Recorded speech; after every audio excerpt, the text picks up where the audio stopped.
गरिबांसाठी वैद्यकीय सुविधा घेणं आता खूप महाग झालंय। खासगी रुग्णाला दर खूप असतात, त्यामुळेच अनेक रुग्ण हे मृत्यू स्वीकारतात, अशी खंत केंद्रीय मंत्री नितीन गडकरी यांनी व्यक्त केली आहे। नागपूरमध्ये आयोजित एका कार्यक्रमात ते बोलत होते।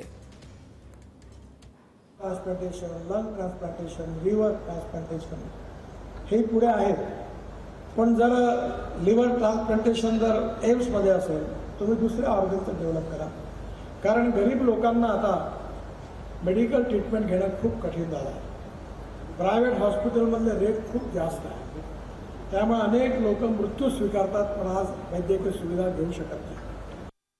मला आठवते, मी आमदार असताना एका माणसाला विनंती करून मेवच्या हॉस्पिटलमध्ये 4 कूलर त्यांना डोनेशनमध्ये द्यायला लावले होते, तर त्याच्यावर ऑडिट ऑब्जेक्शन आलं होतं डीलवर की तुम्ही कूलर तर फुकट आणले, पण वीज जळली त्याचं काय।